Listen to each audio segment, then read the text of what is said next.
grandma's grits. City move fast, but I drift like smoke. Let the rhythm in my chest be the way I cope. Wrote a song for the days that feel soft and broke. What a Bueno, ahora sí estamos escuchándonos al aire. Lo hemos logrado. Hemos logrado salir en vivo. Y bueno, espero que nos estén viendo. Las vuelvo a saludar. Julia, Ale, ¿cómo están? Hola, Mica, ¿cómo estás? Hola, Juli. Hola, Mica, hola, Ale. Bueno, queremos comentarles de qué va el programa de hoy. Vamos a hablar de el 3J, del Ni Una Menos. Vamos a estar, con esta entrevistada de lujo que tenemos acá en el piso, Alejandra Ciriza, contándonos un poco sobre sus investigaciones relacionadas con los feminismos, ¿no? Y las genealogías feministas desde el sur y desde nuestra América, propuestas también frente a la violencia de género y a cambios sociales profundos, que es a lo que nos hemos dedicado a charlar en este rato. Se lo perdieron. Se lo perdieron, sí. Mientras no podíamos salir al aire. Así que, bueno, eso vamos a estar charlando hoy y vamos con la entrevista. Bueno, para presentarla hacen falta pocas palabras porque ya todas la conocen. Ella es Alejandra Ciriza, investigadora del CONICET de INSIUSA, una de las madres de las líneas de investigación de género, de mujeres, de feminismos en Mendoza, en la Universidad Nacional de Cuyo, pero también es una militante activa del grupo de juicios, varios grupos, y queríamos arrancar por una pregunta relacionada al activismo y a la academia en vinculación. En uno de tus papers, vos afirmás que la academia las líneas de investigación de género, de feminismos, de mujeres, tienen una frágil institucionalidad. Y decís que esa frágil institucionalidad dependen un poco de la tensión entre activismo y academia. Entonces, por ahí la primera pregunta con la que queríamos arrancar era ¿cuál es la historia de ese activismo en Argentina o en Mendoza que ha logrado tensionar hacia nuestro favor, poder generar estas líneas de investigación dentro de los institutos de ciencia y de educación? ¿Y cuál es la importancia? ¿Cuál ha sido su importancia? Bueno, mirá, yo creo que lo que abrió la compuerta para un cierto nivel de institucionalidad se movió en el escenario internacional, digamos, fue la cuarta Conferencia Internacional de Mujer y Desarrollo, lo que impulsó a algunos grupos porteños. Uh-huh. Y al mismo tiempo fue también una coyuntura muy particular, que fue el retorno, después de la restauración democrática, de muchas personas que habían estado exiliadas. Entonces eso promovió un diálogo, digamos, y al mismo tiempo la inquietud de cómo proveer para la formación, porque espacios de formación feminista, se dijeran o no se dijeran a sí mismas feministas, había. De hecho, por ejemplo, la Fundación Ecuménica de Cuyo tuvo un grupo, el Grupo Ecuménico de Mujeres, el GEM, ¿no es cierto? Y al mismo tiempo también un grupo de educación popular, el GEP. Esos dos grupos, en los tempranos 80, fueron finalmente los que promovieron y organizaron el tercer Encuentro Nacional de Mujeres que se hizo en Mendoza en 1988. De tradición tercermundista, este grupo ecuménico. De tradición tercermundista, de tradición ecumenista, digamos, uno de los fundadores de ese espacio fue Mauricio López, secuestrado y desaparecido acá en Mendoza el 1 de enero de 1977, que fue el primer rector de la Universidad Nacional de San Luis. Dicho sea de paso, si les parece, busquen Lesa Humanidad Mendoza y van a encontrar datos sobre Mauricio. Una tiene su por supuesto corazoncito. Entonces, por una parte, las compañeras de la Fundación Ecuménica tenían una biblioteca impresionante. Cuando yo empecé a investigar temas de feminismo, estaba por una parte la generosidad de Arturo Roig, que volvió al país en el año 85 y que fue mi director de beca cuando ingresé a CONICET. Pero si bien Arturo tenía una escucha muy abierta, y por supuesto, libro que a mí se me ocurría, libro que se compraba. Bien, bien por Arturo. Sí. No. En ese sentido, Arturo fue realmente una persona abiertísima. Pensá que Arturo nació en 1922. O sea, no es un detalle menor. Su edad, pero realmente era una persona con una amplitud, con una generosidad, con una capacidad de escucha enorme. De hecho, cuando yo me doctoré y le dije, mire, me encanta la historia de las ideas, pero yo quiero trabajar sobre mujeres, sobre negros y sobre indios. Uh-huh. Corta. Tranquila, Ale. Tranquila. Siempre tranqui, arrancá con fuerza. Yo siempre he sido tan calmada.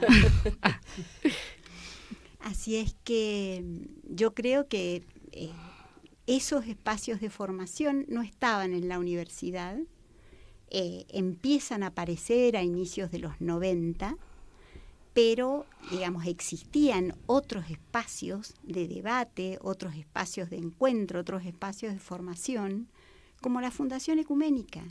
De hecho, en ese momento, el grupo de educación popular, que estaba coordinado por Eloísa Ruiz, una persona que fue expulsada de la universidad y que era profesora de francés y que estaba muy interesada, era socialista, la Elo, a quien llamábamos amorosamente la Santa Madre.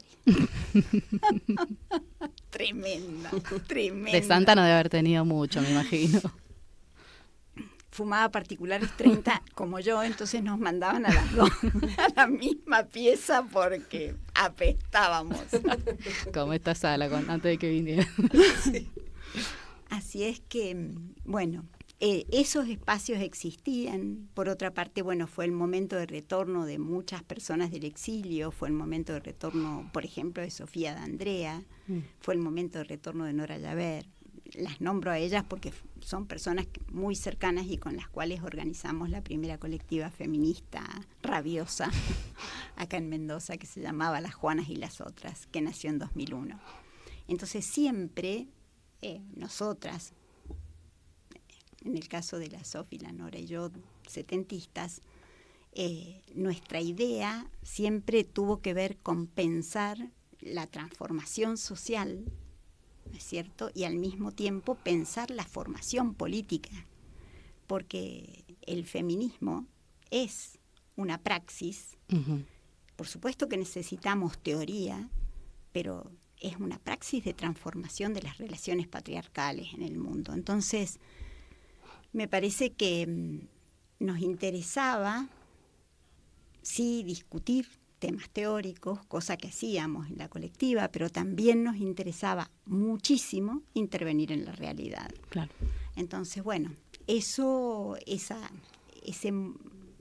caminar por ese borde, que creo que es lo que hicimos durante muchísimo tiempo. En mi caso he caminado por ese borde y sigo caminando por ese borde. No puedo pensar la producción conceptual sin pensar la transformación social, ¿no? Me interpela lo que pasa y creo que necesitamos teorizar los momentos históricos en los cuales estamos Uh-huh. y recuperar al mismo tiempo esa parte importante del pasado. Por eso, acá en la facultad hay un centro de estudios feministas que se llama Alida Verhoeven. No conozco.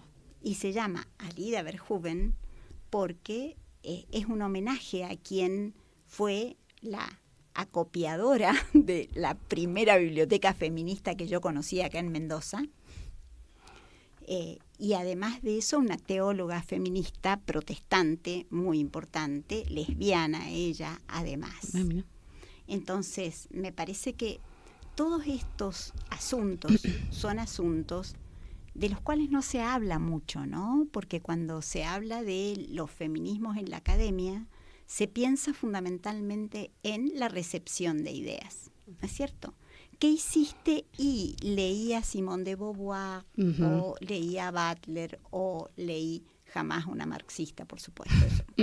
desde luego. Leí A.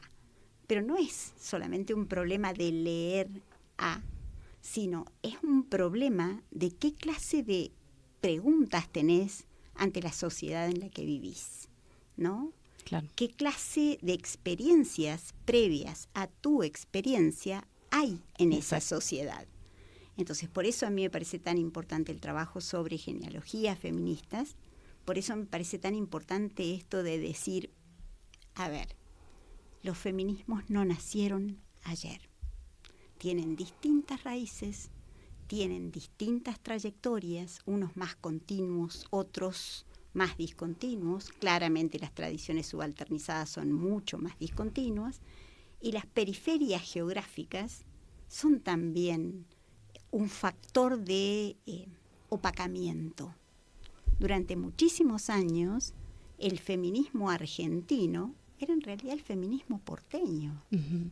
De las cordobesas nada, de las salteñas nada, de las tucumanas nada, ¿no es cierto? De las rosarinas nada, de las santafesinas tampoco, y de nosotras que vivimos aquí en el fin del mundo, En la montaña. encima montañesas, digo, mucho menos. Pero en realidad los feminismos en Argentina son múltiples, tienen muchísimas raíces, y al mismo tiempo, en este momento, sobre todo post-2015, hay como una emergencia de líneas muy diferentes. Estamos escuchando como mucha interferencia. Sí. ¿Querés que te baje, Ale? ¿Cuál será? A mí también, porfa. Gracias. Estamos teniendo problemas de interferencias, pero no sé si el audio sale limpio en el vivo. Seguiremos hablando. Bueno. ¿O no? ¿Se escucha? ¿Se escucha bien? Se escucha bien. Entonces, bueno, yo creo que también hay que ser capaces de mirar esas otras experiencias, su potencial, que es un potencial enorme para pensar nuevos problemas, para pensar otras cosas. Uh-huh. ¿Qué sé yo? Moira Millán escribió un libro que se llama Terricidio. Uh-huh. Y creo que no es una académica, claramente no lo es. Pero ¿qué te hace pensar que hay una calidad de pensamiento superior producido en las instituciones de, entre comillas, educación superior? Creo que hay siempre una cosa muy tensa en relación con la institucionalización, porque uh-huh. La institucionalización tiene una lógica de formalización, una lógica de burocratización, una lógica de jerarquización, que muchas veces no permite escuchar otras voces. Y a mí lo que me interesa, a la Gramsci, es escuchar esas voces. Y hablando de otras voces, vos analizás estas genealogías de feministas del sur, de nuestra América, de Abya Yala, y la compleja combinación que resulta en EDAS. En particular nos interesaba hoy pensar el Ni Una Menos como un nuevo fenómeno en Argentina, pero que también existe en Mendoza. Y te quería preguntar, porque analizás, como bien decías, que han habido muchas disrupciones en el hilo violeta, podríamos decir, de la historia, sobre todo de aquellas voces subalternas. Uh-huh. Te quería preguntar cuáles son esas genealogías, esas batallas previas que un poco le dieron lugar a este Ni Una Menos en Argentina, capaz, probablemente en particular en Mendoza, y qué potencialidades tienen esas formas o esas formas de feminismos, de batallas previas al Ni Una Menos. Uf, qué preguntita. Sencillo. Y si querés también agregar los riesgos que corren. Los límites también. Claro. Si hay algún tipo de riesgo hoy de ser olvidadas, ¿no? Esas genealogías. Mira, yo creo que los feminismos son como un río subterráneo, ¿no? Muchas veces parece que no pasa nada. ¿En qué andarán? ¿Dónde están las feministas? Sobre todo para echarnos la culpa. Ajá. Es muy buena la pregunta. Útil. No porque les interese en realidad dónde estamos, sino que están buscando echarnos el fardo. Yo lo que creo es que, bueno, para nosotras fue una experiencia muy dolorosa y muy movilizante la desaparición de Joana Chacón. Y también creo que si no hubiera estado la Silvia Minoli donde estaba, eso hubiera pasado desapercibido, ¿no? Porque hace falta fuerza política para instalar un tema como ese, ¿no? El tema de la desaparición de una niña pobre en el secano Lavallino. ¿Perdón? ¿A quién le importa? O sea,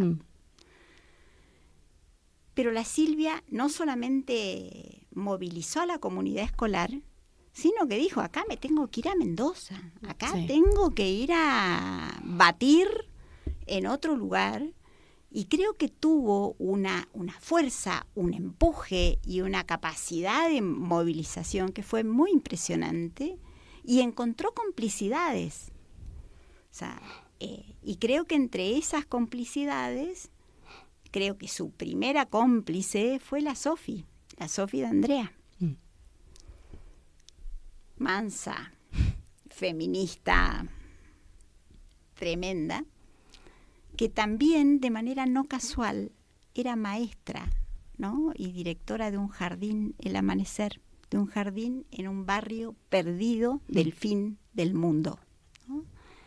Creo que la Sofía y la Silvia entendieron que acá hay que organizar la comunidad, que acá, digamos, lo que pasa de gravísimo, si la comunidad no se entera, no pasa nada. Es muy fácil ocultar un cuerpo de aquellas personas cuya vida no vale nada. O sea, pongamos un ejemplito molesto. Los cuerpos de Inacayal, de Panguitrus Huer, estuvieron durante más de un siglo en el Museo de Ciencias Naturales de La Plata. ¿A quién le importa un indio de mierda? Entonces, ¿qué pasa con el cuerpo humano? Que es una pregunta muy central en un país como este país. A mí me parece que eso fue que el hecho de que, igual que las madres, porque somos herederas de esa lucha, somos hijas de las madres, somos hijas de las abuelas. O sea, los pañuelitos no son casualidad. Todo el mundo usa pañuelito. ¿Por qué usamos pañuelitos? Digo, a ver. Entonces, a mí me parece que hay en eso una complejidad de articulación de luchas que es muy importante considerar. Que una maestra de una escuela del secano Lavallino busque el cuerpo de una niña, perdón, hay que tener los ovarios en su lugar, muy bien puestos, ¿no? A mí me parece que tiene que ver con esa genealogía, que es una genealogía en la que tenemos que reconocernos, ¿cierto? Sí. Madres y abuelas. Entonces, a mí me parece que eso fue lo que iluminó la desaparición de Soledad Olivera. Entonces, creo que al mismo tiempo nos alertó sobre lo que estaba pasando sin que hubiera nombre para eso, ¿no? Entonces, me parece que cuando pasa lo de Kiara Páez, que veníamos de la represión en Rosario también, eso en el Encuentro Nacional, entonces Encuentro Nacional de Mujeres. En Mar del Plata.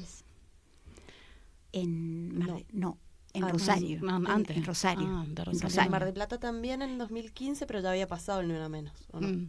Y fue en 2015 claro. La primera gran movilización, 2014 lo de Kiara. Claro.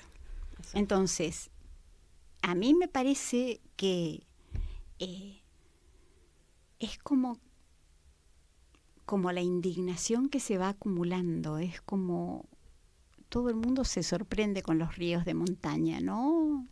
Acá no pasa nada, corre un hilito, de pronto corre y arrastra todo.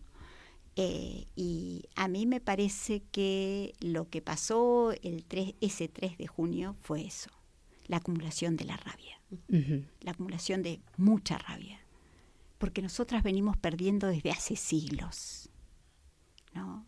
Los cuerpos de nuestras abuelas, nuestras bisabuelas, nuestras tatarabuelas, nuestras chosnas. O sea, este continente se ha hecho sobre la base de la violación y la violencia contra las mujeres. Entonces, la verdad es que creo que cuando salimos y nos pasamos 100 pueblos, no nos pasamos ningún pueblo en realidad. Tenemos que Simplemente. pasarnos 1000 más. Exactamente. Nos tendríamos que haber pasado tantos más. Ujú. Exactamente. Entonces creo que eso, creo que esa experiencia de Mendoza, que por supuesto de Lavalle, que por supuesto nadie recupere en la genealogía del Ni Una Menos, porque parece que el Ni Una Menos salió de un grupo de periodistas que lanzaron un preciosísimo manifiesto. A ver, no Sí. estoy renegando de No. eso, pero al mismo tiempo sí creo que acá en Mendoza lo que acumuló la rabia fue otra cosa. Y por supuesto que se agradece que se pronuncien palabras desde los centros, pero nosotras tenemos nuestros propios recorridos, ¿no? Y me parece que es muy importante traer a colación cuáles son nuestros recorridos y por qué hacemos lo que hacemos. Nuestra propia historia, digamos. Exactamente, esta historia que está hecha de secano, que está hecha de la expropiación del agua, Ujú. que está hecha de la primera ley de aguas que derivó hacia el, entre comillas, oasis, el agua que era de todos y todas. El secado de las lagunas tiene que ver con un proyecto que no considera a algunos sujetos sociales, Absolutamente. que no considera a la indiada, porque para qué Los quiere relegados, este país indio? los nadie, Ujú. claro. Por supuesto. Sí, en lugar de los dueños de todo decidiendo sobre un bien común que es básico para la vida, que destrozó un pueblo entero y que termina, bueno, teniendo estos corolarios que hacen surgir un movimiento en nuestra provincia. Yo coincido con vos en que para el Ni Una Menos en Mendoza fue central la lucha de las maestras Lavallina, en el caso de Joan y Soledad. Absolutamente. Y creo que, bueno, y creo que en esto vamos a coincidir, que le imprime al Ni Una Menos una cualidad particular. Vos decís que el Ni Una Menos logra mostrar el nexo entre la violencia patriarcal y la violencia capitalista. Y te queríamos preguntar de alguna manera qué potencialidad le ves vos a eso y también qué límites. Mira, yo creo que el tema de la violencia siempre lo charlábamos a esto con la Sofi, ¿no? Ella me decía algo que siempre me despertó preguntas. El tema de la violencia es el tema más ampliamente aceptado. Ujú. Todo el mundo está de acuerdo con que, digo, todo es políticamente correcto, para Exacto. decírtelo en términos Exacto. un poco irónicos, si querés. Es políticamente correcto decir que no está bien la violencia contra las mujeres, contra las disidencias, contra las niñas, contra las niñeces y adolescencias. No, pero al mismo tiempo esas violencias siguen perpetrándose. Entonces la pregunta es, ¿por qué? Y a mí me parece que porque muestran la lógica de la articulación entre capitalismo y patriarcado. El capitalismo es violentogénico y es violentogénico contra las personas subalternizadas. ¿A quiénes violenta? A los trabajadores, las trabajadoras, les trabajadores, ¿verdad? Los oprimidos. Les oprimides, les subalternes. ¿A quiénes violenta? A les negres de mierda, como dice esta gente, perdón por la grosería, ¿no? No. A quienes violenta y a quienes parecen naturalmente destinadas a padecer violencia, porque pobrecitas, ¿verdad? Ujú. Nosotras, las mujeres, las disidencias sexuales y personas feminizadas, les niñes. Te voy a dar un coscorrón. Probablemente ustedes no hayan escuchado eso, pero mi infancia estuvo llena de eso, digamos, Sí. de la amenaza de te voy a cascar. O sea, tuve muchísima suerte y a mí me cascaron muy poco. según decía mi padre, por eso así salí. Tendría que haberlo hecho más. Fue tarde cuando se dio cuenta, ¿viste? Pobre. Entonces me parece que hay una articulación muy profunda entre capitalismo, patriarcado y racismo, porque el capitalismo es violentogénico contra la naturaleza. No va a ser violentogénico contra los seres humanos, que somos apenas hormigas arriba de la pacha.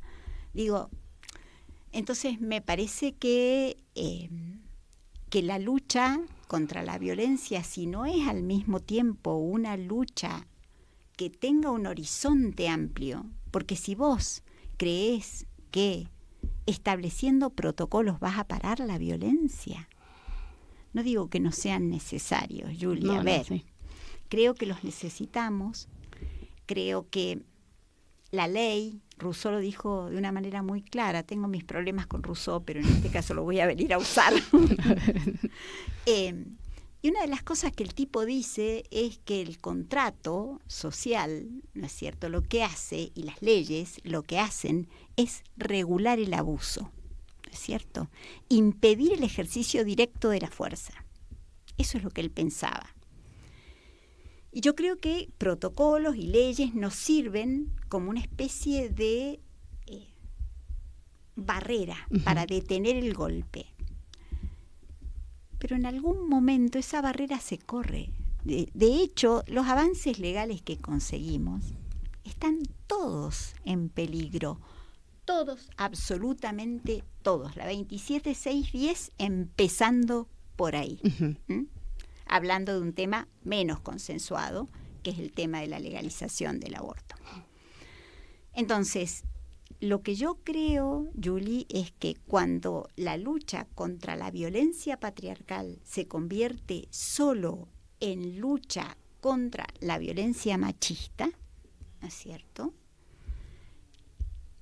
te quedas muy corta, porque en realidad, ¿qué solución le buscas a eso? Y protocolos, leyes de máxima. Porque la 26.485 es una ley de máxima, es una ley de erradicación de toda forma de violencia contra las mujeres, ¿no? Claro. Pero bueno... pero seguimos viviendo en este sistema capitalista y patriarcal, claro. Exactamente. Como diría Lenin, la igualdad ante la ley no es la igualdad ante la vida. Exactamente. Es que de eso se trata. Digamos, la igualdad formal ante la ley funciona como un como sí. Y en esta democracia degradada, atravesada en este momento por el fascismo, diría mi amigo Gramsci, en este momento la legalidad burguesa procede a la manera de privilegio, porque es la posibilidad de que el paraguas de la ley te cubra un poquito. Son posibilidades de clase. Es la que tiene acceso a un abogado, la que tiene, inclusive si no tiene dinero, tiene los recursos simbólicos. O sea, ¿qué pasó con Agostina? Digo, me pregunto esto, y si no hubiera estado la Silvia, ¿a quién le importaba Joana Chacón? Por favor. Digo, por eso a mí me parece que si creemos que la lucha feminista consiste en obtener leyes progresivas y en creer en la progresividad del derecho, ¿no es cierto?, para tomar una expresión que les abogados te tiran en la cara en cuanto pueden, creo que son luchas cortas y que tenemos que pensar que en realidad la violencia es inherente al capitalismo y que mientras existe este sistema social va a haber violencia. Porque un sistema que vive de la explotación de otros seres humanos y de la explotación de la naturaleza, la violencia es inevitable. Y en ese sentido, si vamos a lo profundo, para ir un poco en profundidad sobre tus desarrollos en relación a, bueno, el origen y Engels, para poder terminar de desarrollar este tema, relación capitalismo-patriarcado o sociedades de clase y bueno, formación de la propiedad privada y etcétera. Vos escribías en nuestro Engels algunas definiciones, algunos análisis, por supuesto basados en estudios antropológicos que si quieren, obviamente superados con el tiempo, ni hablar, pero sí rescatás cosas que se siguen sosteniendo hoy, que me interesa que podamos charlar ahora para ir a lo profundo. ¿Qué hay del origen de la familia, la propiedad privada y el Estado que se sostiene hoy en el capitalismo y que tiene que ver con la violencia hacia las mujeres? Mira, yo creo que Engels se dio cuenta de una cosa que es fundamental, que es que el capitalismo es un sistema es un sistema que produce mercancías y que considera valioso solo aquello que produce valor, que produce la posibilidad de acumular capital. ¿Cuál es la razón de la inferioridad de las mujeres?, dice Engels. Y bueno, es muy sencillo. Es que producen bienes de uso, ¿no? En ese sentido, yo creo que la observación engelsiana es muy valiosa para pensar algo así como la vida contra el capital, para decirlo de una manera muy tipo eslogan, si querés. El capitalismo desprecia la vida, y tan la desprecia que Cornejo, por ejemplo, ¿es cierto?, cree que no importa el agua de Mendoza. El agua de Mendoza es la vida de Mendoza. Que el trabajo de reproducción de la vida no vale nada. Uh-huh. ¿Por qué valdría? ¿Qué hacen esas mujeres que reproducen la vida, que cuidan, que... No, eso no tiene precio. ¿Por qué los salarios de las personas que cuidan son una porquería y los salarios de los gerentes que especulan, del señor Adorni que se encontró casualmente un pendrive? Qué suerte la... Qué suerte, con la mucha suya. suerte. Mucha suerte. Digo, porque en realidad el capitalismo tiene una lógica de entes físicos metafísicos, que son las mercancías, y la valorización del capital, que tiene una tendencia al descenso. Entonces, por eso el capitalismo cada vez más violento. Sí, yo creo que Engels se dio cuenta de una cosa que es muy central, que es qué clase de articulación existe en las formas de organización de las relaciones de parentesco Uh-huh. y el capitalismo. Se da cuenta de que en realidad para el capitalismo es necesario fabricar individuos. Para el capitalismo es necesario que el trabajador, entre comillas, no tenga que ocuparse de la reproducción de la vida, que haya una que trabaja para el capital sin recibir nada a cambio. Uh-huh. Y que esa que trabaja para el capital es una persona inferiorizada. Inferiorizada porque es, por una parte, equiparada a la naturaleza, y por otra parte considerada como una máquina de producir otros seres humanos destinados a ser explotados y a abaratar el costo de la mano de obra, uh-huh, para decirlo en términos muy crudos. Claro.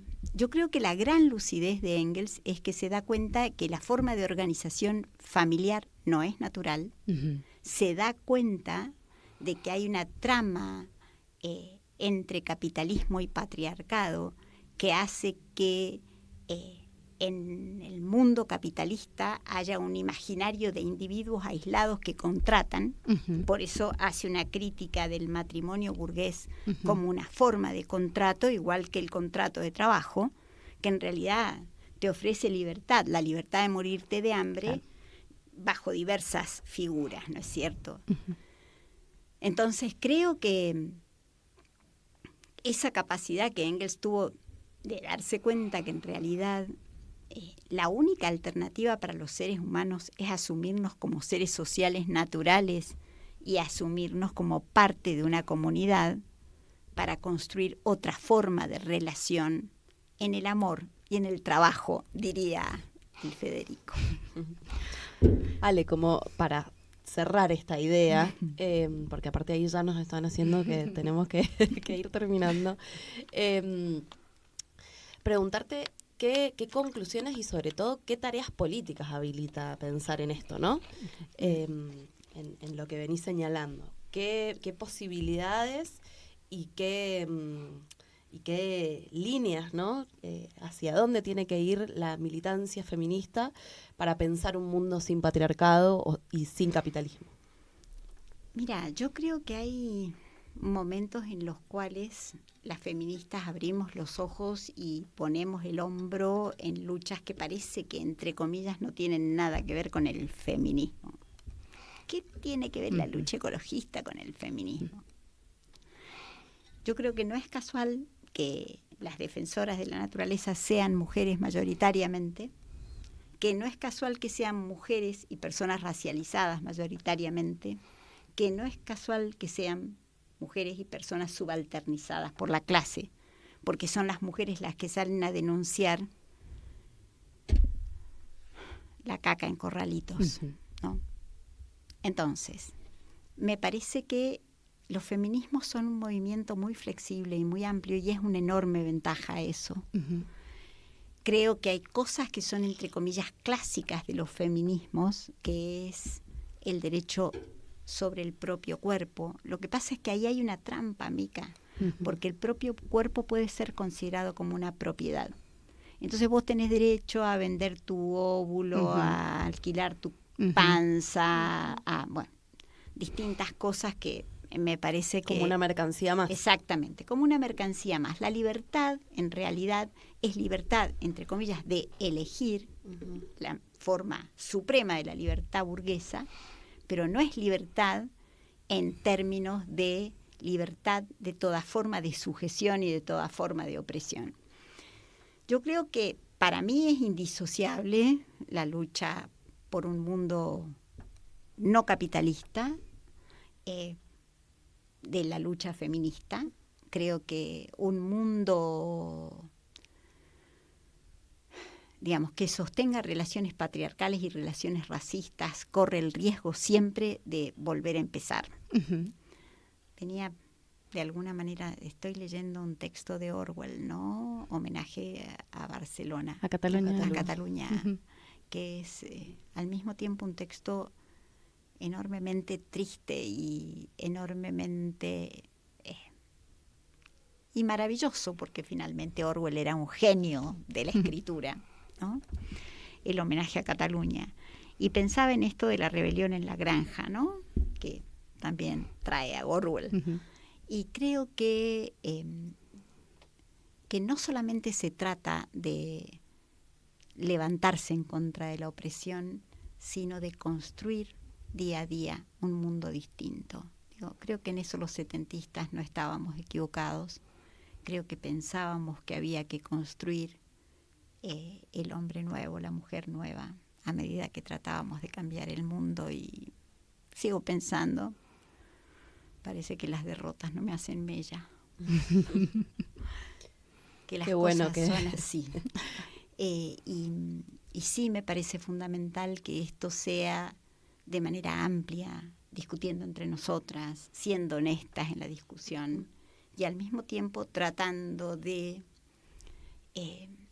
articular las luchas, ¿no? Unir las luchas sin suprimir las diferencias. Es una tarea muy difícil y nadie tiene la receta de cómo hacerlo, pero a mí me parece que en la medida en que seamos capaces de prácticas democráticas, de prácticas autocríticas, porque el tema del ejercicio de la crítica, está muy bonito criticar a los demás, pero cuando se trata de la autocrítica ya el precio es otro. A mí me parece que la crítica y la autocrítica siguen siendo herramientas fundamentales.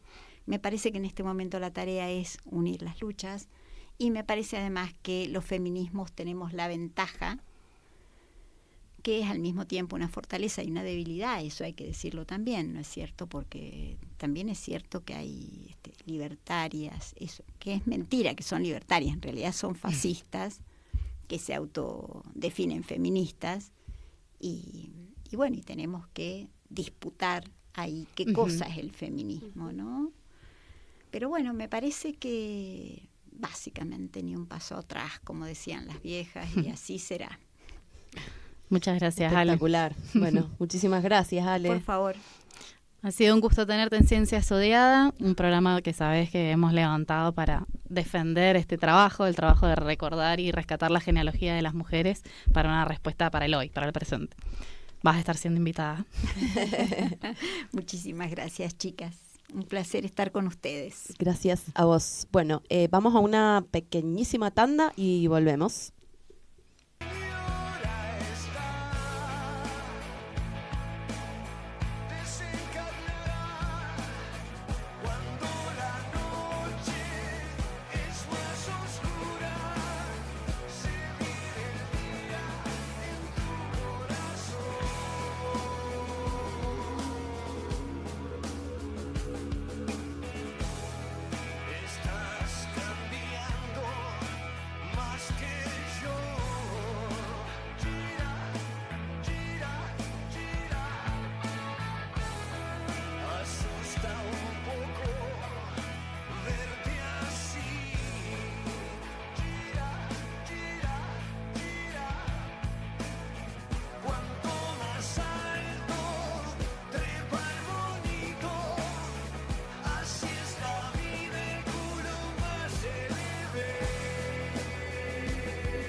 su entrevista, solo que no teníamos lugar y bueno.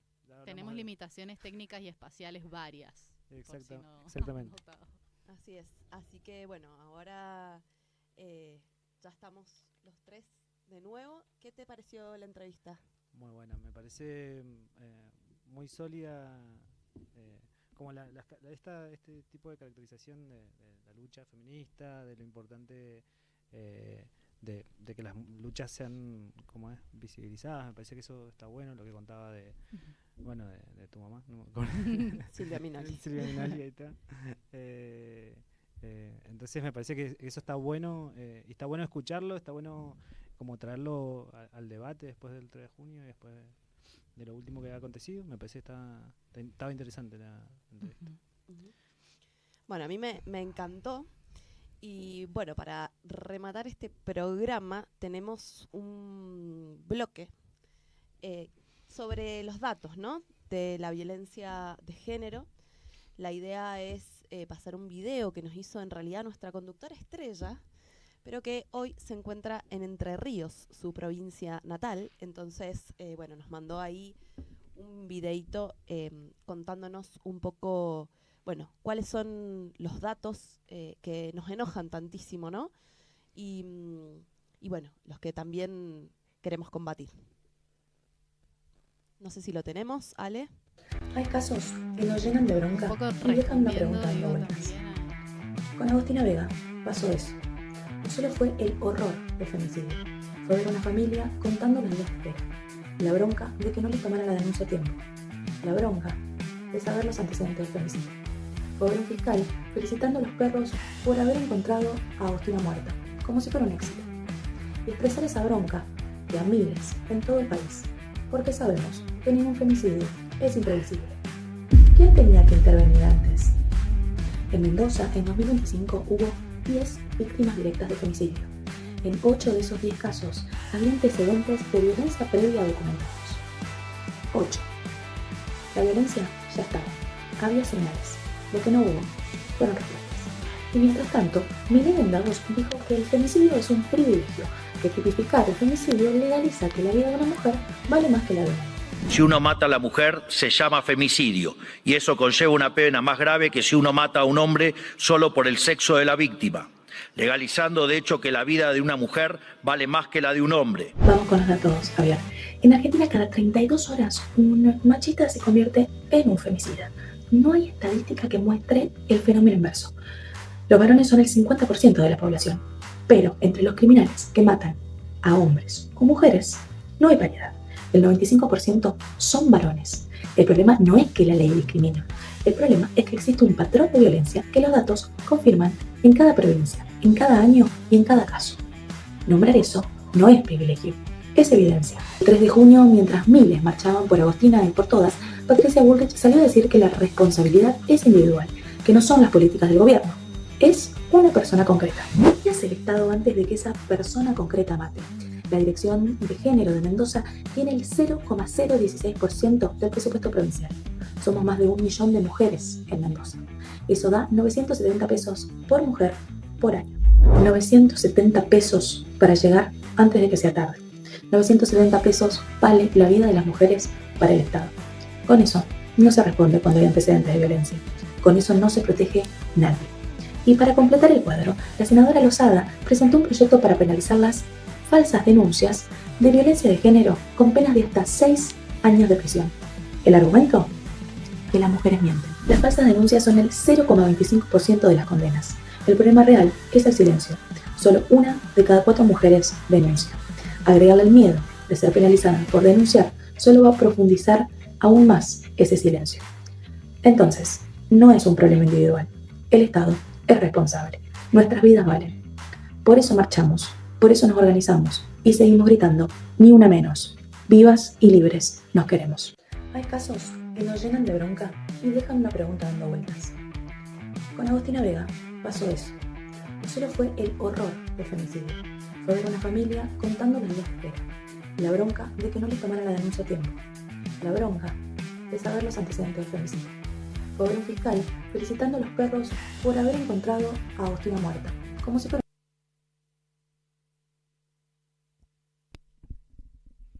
Bueno, tremendo los datos que cuenta Ana en el video. Hubo todo un debate, ¿no?, después del femicidio de Agostina en relación a que nosotras venimos hace años, ¿no?, planteando que cada 30 horas hay un femicidio en Argentina. Y quizás cambiando la perspectiva, se decía mucho en las redes, diciendo que cada 30 horas un varón se convierte en femicida. Quizás les importe, ¿no? Eso lo planteaba Ana en el video. Eso y el dato de que solamente los varones, o el 95% de los asesinatos los realiza un hombre, Ujú. aunque no sea una mujer, pero siempre la violencia está ejercida desde los varones. Es un dato que a mí me pareció como interesante para charlar, para discutir con otra gente. Me parece que eso es como que expresa un fenómeno, ¿no? Sí, que tiene que ver, creo yo, también con esto que decía Ale, ¿no? En la entrevista, de este sistema que tiene en su génesis la violencia, ¿no? Que genera violencia y que no casualmente tiene esa unidad con el patriarcado, ¿no? Para seguir sometiéndonos y seguir reproduciendo cada vez más violencia. Exactamente, yo pensaba en lo mismo, en el rol del Estado. Ana dice claramente, el Estado es responsable. En estos casos de femicidio, no solo Agostina, sino también Dulce de Misiones y la otra chica de Buenos Aires, se vio claramente la responsabilidad del Estado en los 3 casos. En el caso de Agostina, no le toman la denuncia a tiempo, su femicida tenía causas previas y el Estado no había hecho nada previamente. En el caso de Dulce de Misiones lo mismo, la familia había denunciado y no se le había tomado la denuncia. Y en el caso de la chica en Buenos Aires, que incluso la policía llega a la casa donde su femicida la tenía capturada y deciden no hacer nada, a pesar de que era legal actuar, porque el hecho delictivo estaba ocurriendo en flagrancia, que se dice. Creo que estos casos y la bronca que se presenta en el 3J dejan a la vista que el Estado se garantiza el derecho de alguna manera de justificar, de reproducir la violencia de género constantemente, ¿no? Porque hay una violencia que el Estado no acepta, que es, por ejemplo, la violación de la propiedad privada, pero hay una violencia que el Estado habilita y reproduce.